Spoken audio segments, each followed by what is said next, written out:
Bonjour à tous. Comme Nicolas l'a dit, effectivement, on avait mené ces quatre groupes de travail, ce qui était important parce que avec cette impression-là, effectivement, qu'il y avait un petit fossé qui se crée entre l'espoir généré pour les personnes concernées et leurs proches par la réhabilitation psychosociale au service du rétablissement personnel, mais en même temps l'offre concrète, les délais d'attente, etc., etc. Alors, comme l'a dit Nicolas, moi j'ai été chargé avec Christophe du groupe Mariab 15 jours, donc la question de l'accessibilité des centres de réhab. Ce qu'il est sorti de ce groupe, c'est qu'effectivement, alors je vais mettre de côté la question des moyens, puisqu'elle revient toujours, mais ce qui est ressorti quand même beaucoup, c'est qu'il y avait trois temps clés dans nos organisations des centres de réhabilitation, notamment de proximité, donc qui accompagnent les usagers au plus près de leur projet. Il y avait trois temps clés qui méritaient probablement qu'on se pose dessus et un regard un peu différent, parce que ces trois temps clés, ils participaient par leur organisation à ralentir l'accès au centre. Donc, il y avait un point qui était l'accès. Donc, comment on est orienté? Je ne rentrerai pas dans les détails, comme l'a dit Nicolas, il y aura des espèces de boîtes à outils vraiment clés en main qui vous seront données une fois qu'on les aura terminées pour chaque groupe.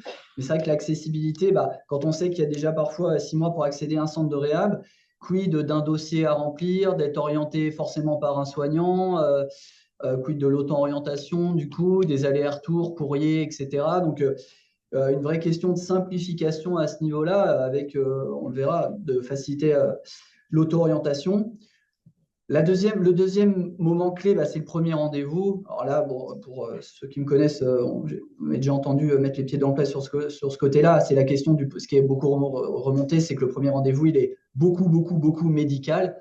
Or, est-ce qu'on peut se permettre ça à l'heure actuelle? Je ne suis pas sûr, d'une part. D'autre part, quand on sait que peu de corrélation entre le rétablissement médical et personnel, est-ce qu'il y a vraiment besoin d'un médecin au premier rendez-vous pour dire bonjour, on est un centre de réhab, voilà ce qu'on propose, on va être au service de vos projets, c'est parti? Bon, a priori, pas besoin d'avoir fait des études médicales pour ça. Et donc, le problème, c'est que, alors, non pas que les psychiatres ne soient pas compétents pour faire ce premier rendez-vous, le problème, c'est que s'il n'y a pas d'entrée quand on n'est pas là ou quand on est en vacances, on se doute bien que la temporalité, elle est quand même un peu plus longue que prévu. Donc, il y a cette question du premier rendez-vous qui est beaucoup revenue. Et puis, le troisième point, c'est une fois qu'on est rentré, cette fameuse phase un peu d'évaluation où la personne voit à peu près tout le monde, psycho, neuropsycho, assistante sociale, pour un espèce de bilan général qui, certes, peut être intéressant, mais rajoute aussi du temps à l'évaluation et n'est pas forcément basé sur la demande de la personne à ce moment-là. C'est plus une évaluation globale avec un recueil de la demande qui vient généralement un peu plus tard. Est-ce qu'on n'a pas intérêt, puisqu'on n'a pas des moyens illimités, à être plus dans le sur-mesure, de ne pas forcément voir l'assistante sociale si on n'a pas un projet qui nécessite de la voir, tout simplement. Alors attention, sujet, j'entends, sensible. Donc, c'est un sujet, on doit être tous dans cet état un peu d'équilibre, où on ne doit pas oublier que notre travail, quand même, c'est au service du rétablissement personnel, c'est de favoriser la posture, et ça a été dit par le collègue sur leurs outils d'évaluation, c'est pas pour rien que c'est ont commencé par ça, et un accès rapide, d'où Mariab 15 jours, versus, attention, l'idée n'est pas d'opposer deux façons de faire, la posture d'un côté et les outils de l'autre. On fait une spécialité, la réhabilitation psychosociale, qui justement tire sa richesse des deux choses. On a des outils validés qu'on utilise au service d'une posture qui se met au service de la temporalité et des envies des personnes et de leurs proches. Mais l'un ne doit pas faire oublier l'autre, c'est-à-dire trop d'outils, trop d'évaluation. Je ne sais pas si dans l'outil qu'ont créé les collègues et qu'ils ont présenté avant, si dans un critère, est-ce qu'on est au service du rétablissement personnel, il y a un critère d'accessibilité en termes de temporalité à un centre de réhab. Personnellement, j'en mettrai un. Mais en tout cas, voilà, l'idée n'est pas opposer évaluation, outils et posture accès rapide, mais il faut quand même pouvoir trouver un juste milieu, que l'outil ne tue pas la posture et qu'il n'y ait pas que de la posture avec des outils plus ou moins validés et plus ou moins alambiqués qui sont parfois juste des hobbies de soignants plutôt qu'un truc validé. Pour conclure un peu, on reviendra vers vous avec des choses encore plus concrète et plus clé en main, mais vous voyez, ça donne, l'idée, c'est d'avoir une checklist à chaque étape. Voilà, est-ce que dans notre centre, est-ce qu'on a facilité l'auto-orientation? Est-ce que le fait avoir une lettre d'un psychiatre ou un dossier long à remplir, est-ce que ça retarde l'accessibilité à notre centre? Le premier rendez-vous, voilà, la question de la présentation de l'offre, n'importe qui dans l'équipe pourrait le faire, hein, un case manager, une secrétaire formée à la question du rétablissement, plutôt que quelque chose de très médical qui est un frein, clairement, et une porte d'entrée qui de coup est repoussée. Et puis, voilà, cette phase d'évaluation, de recueillir la demande uniquement s'il y a voilà, de proposer un professionnel ou une évaluation uniquement s'il y a l'obstacle, et pas d'avoir ce côté trop systématique. C'est pas évident, hein, parce que si on prend juste la matinée de ce matin, ça devient des injonctions un peu paradoxales, hein. Faut remplir aussi Réabase, mais pas faire des évaluations s'il n'y a pas de demande. Il ne faut pas être trop long, mais en même temps proposer des choses validées. Il n'y a pas de choses validées sans évaluation, etc. etc. L'idée, ce n'est pas de cliver parce qu'on n'est pas assez à représenter la réhabilitation psychosociale ensemble pour se permettre de cliver ou pour se permettre de faire des outils chacun dans notre coin. Mais on a le droit de discuter de nos différences et en tout cas de trouver un juste milieu qui d'un côté colle à ce que demandent les personnes, parce que ça doit être le paradigme premier, mais qui aussi demande de prendre en compte qu'on attend de nous des évaluations, des validations pour aussi avoir plus de moyens. Donc voilà, ces groupes-là, ils étaient dans ce but de trouver ce juste équilibre-là. Et je vais laisser la parole aux collègues des autres groupes. Merci. Merci Nicolas.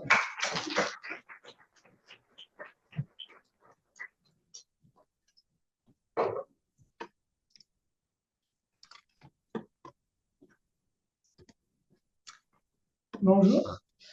Donc avec Laura, nous sommes les rapporteuses du groupe qui a réfléchi sur le développement de la culture réhab dans les services d'intra-hospitaliers en psychiatrie. Notre travail s'intitule « Valoriser les unités d'intra aux pratiques orientées rétablissement ». Dans un premier temps, le groupe a fait remonter ses constats et les principales difficultés rencontrées dans leurs établissements. La réhab ne se développe pas dans tous les services et n'est pas pour tous les usagers. La réhab est surtout réservée à l'extra-hospitalier et encore au centre de réhab. Il perdure une méconnaissance de ce qu'est la réhab et de ce que pourrait être son application en intra, avec des difficultés à prendre en charge la personne au-delà du symptôme. Nombreux sont ceux qui pensent encore que la réhab, ce n'est pas pour tous les usagers et que ça coûte cher. Les freins seraient à la fois professionnels, institutionnels et politiques. Donc Laura, je te pose la question, comment introduire la culture réhab dès la prise en charge de la crise en intra-hospitalier? Voilà, donc effectivement, on a essayé de réfléchir à cette question et on a travaillé sur une proposition de solution. Donc notre idée, c'est de montrer que c'est possible en prenant en exemple des services d'intra pour lesquels la transformation s'est déjà faite. Donc montrer qu'elle s'est faite et comment. Les publics qui seraient visés, c'est les chefs de pôle, l'ensemble des professionnels qui gravitent autour de l'usager, soignants et les concurrents aux soins, et puis plus largement les directeurs d'établissement et les pouvoirs publics. Dans les moyens auxquels on a pensé pour développer cette idée, voilà, l'idée ce serait de faire des appels à témoignages via le site du CRR. Donc voilà, un appel à témoignages et les personnes qui souhaitent témoigner de leur expérience en intra peuvent se positionner, puis sélectionner ces témoignages de transition réhab en intra. L'idée ce serait ensuite de diffuser ces témoignages soit via des journées de formation, donc sous forme de support, soit dans des congrès, et puis peut-être sous d'autres formats comme des articles de presse ou sur les réseaux sociaux. Donc notre groupe de travail, il était assez grand, donc on était divisé en plusieurs petits sous-groupes. Il y en avait un qui était spécialisé plutôt dans les questions de formation comme ça, donc voilà, il faudra qu'on fasse le lien avec eux pour ça. Donc notre objectif, ce serait de favoriser le développement de la culture réhab le plus en amont possible dans le parcours dès la crise, montrer que c'est possible, montrer comment c'est possible pour pouvoir encourager et motiver les équipes d'intra à faire évoluer leurs pratiques. Et on a pensé aussi à des indicateurs de réussite, donc le pourcentage de services qui seraient lancés dans des processus de rétablissement suite à l'intervention, le pourcentage de personnes qui sont sensibilisées au processus de réhab spécifiquement en intra, et puis l'augmentation de l'inclusion des médiateurs de santé pairs ou de pairs aidants dans les unités. Et donc, en exclu aujourd'hui, on va vous présenter un extrait de témoignage. En tout cas, on n'a pas le temps d'en faire un complet, mais un extrait de témoignage avec Romy qui va nous partager son expérience. Au titre de premier exemple, je souhaite prendre la parole pour répondre à ceux qui affirment que la réhab, ce n'est pas pour tous les patients, qu'on ne peut pas faire de la réhab si on n'est pas formé, qu'on ne va pas rajouter de nouveaux dispositifs alors qu'on n'a déjà plus les moyens de travailler. Je suis infirmière dans une clinique, dans une unité d'admission d'hospitalisation complète, accueillant des personnes de 18 à 30 ans en crise avec des troubles psychiques sévères. Oui, c'est possible de proposer et de créer un nouveau modèle de prise en charge quand on est infirmière. Oui, on peut faire de la réhab en intra-hospitalier, car c'est avant tout une posture. Oui, on peut ajouter plein d'autres outils aux médicaments pour sortir de la crise. Oui, infirmier, case manager, neuropsycho, psycho, ergo, assistante sociale, père aidant, job coach et tous les autres ont une place centrale le plus en amont possible d'un parcours. Oui, c'est possible à moyen constant en transformant des ETP et en redéfinissant des rôles. Oui, notre dispositif est reproductible. Oui, on l'a fait et j'en suis très fière. J'ai retrouvé du sens à mon métier. Aujourd'hui, je suis une soignante rétablie.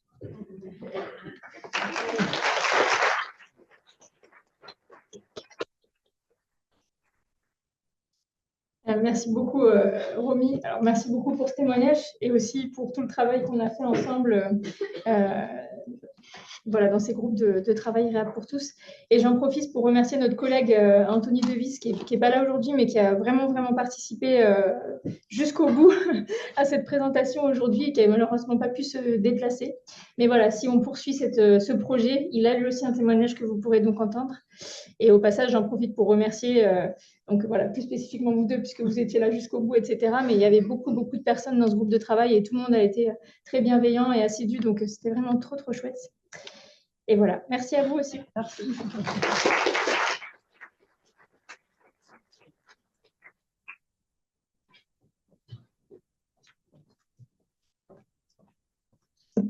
Alors, bonjour, c'est à moi qu'il incombe de passer les 30 dernières secondes qui nous sont imparties pour la présentation. Donc déjà, à retrouver mon diaporama, parce que ce n'est pas le même que les autres, évidemment, vous en doutez bien. Je n'ai jamais fait les choses comme tout le monde. Voilà, que c'est bien ça. Notre groupe a travaillé sur un sujet qui est un sujet prégnant, qui est, alors il a été mis à l'envers dans le titre là, mais qui est l'auto-soin et la place des pères aidants potentiels dans l'auto-soin, mais il n'y a pas que les pères aidants évidemment qui sont concernés par cette affaire-là. Il était constitué de, alors il est en premier, mais ça va pu mettre ailleurs, hein, médiateur de santé père ou père aidant professionnel, une personne intéressante pour nous parce qu'elle a soulevé un certain nombre de questions qu'on a peu tendance à se poser, qui est une mandataire judiciaire à la protection des majeurs. Parce que pour l'exercice de ses pleins droits, lorsqu'on est sous mesure de protection, il y a un certain nombre de freins fatalement qui sont en place. Et elle a souvent posé des questions. L'auto-soin, ok, mais dans quelles conditions est-ce qu'on peut le mettre en place? Et avec les restrictions, qu'est-ce que l'on peut faire? Et on s'est aussi aperçu qu'il y avait un nombre important de questions que se posaient ces mandataires judiciaires d'une façon générale et que ces questions portaient sur qu'est-ce que l'auto-soin, qu'est-ce que la réhabilitation, qu'est-ce que le rétablissement, quels sont les outils. Et je pense qu'il y a du travail à faire après. Des professionnels de réhab, évidemment, et des personnes concernées. On a eu 6 rencontres en visioconférence, placées au moment où on prend le repas à midi, donc fatalement, parfaitement motivés, avec en moyenne 6-7 personnes, pas toujours les mêmes, et pour des raisons de planning, mais toujours aussi intéressantes dans justement l'interdisciplinarité qu'elles ont pu permettre dans nos échanges. L'idée étant évidemment que chacun vienne avec ses questions, mais avec ses propositions, voire avec des illustrations d'outils, avec des recherches qui sont en cours, avec un certain nombre d'éléments qu'on vous présentera cet après-midi dans l'atelier, je crois que c'est le premier, où on va plus en détail rentrer dans ce qu'a produit ce groupe-là. je vous ai fait une petite carte, comme je les aime bien, une petite carte heuristique qui résume un petit peu les différents éléments de nos rencontres. Vous avez tout en haut en rose le groupe, donc personnes concernées, pères aidants, professionnels de la réhabilitation et mandataires. Vous avez en orange les points essentiels et je vais essayer de déplacer cette affreuse chose qui me... Voilà. C'est que l'auto-soin, c'est quelque chose de complexe, et qu'on reverra cet après-midi sur l'atelier. La définition renvoie à plein de paramètres.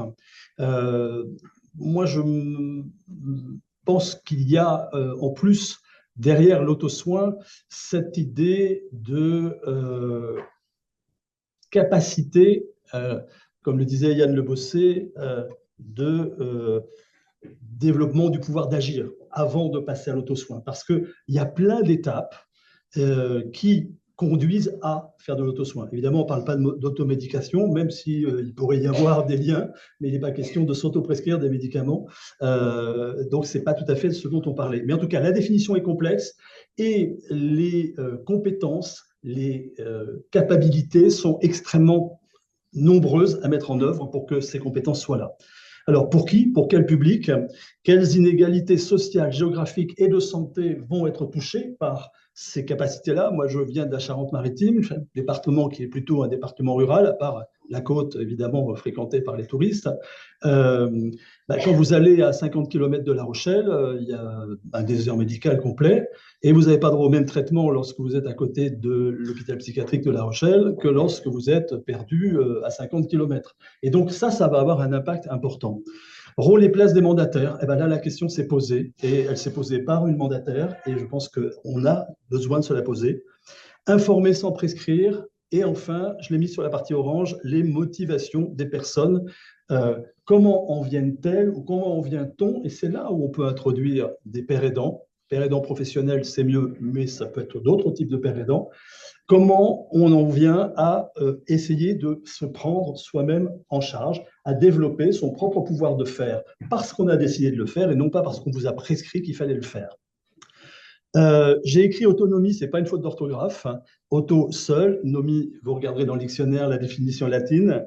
Et on a récupéré 4 points, l'autodétermination, le pouvoir d'agir avec son développement, l'environnement et la part de rationalité chez la personne qui vise à l'autonomie. Enfin, les perspectives de notre groupe, elles sont de recenser des outils, d'approfondir nos réflexions, de créer d'éventuels outils et de voir si on peut regrouper des recommandations de bonnes pratiques, alors pas forcément comme celle de la HAS, mais qui sont issues des personnalités qui participaient à ce groupe. Et je crois que j'ai tenu les 3 minutes qui m'étaient imparties. Merci. Bravo.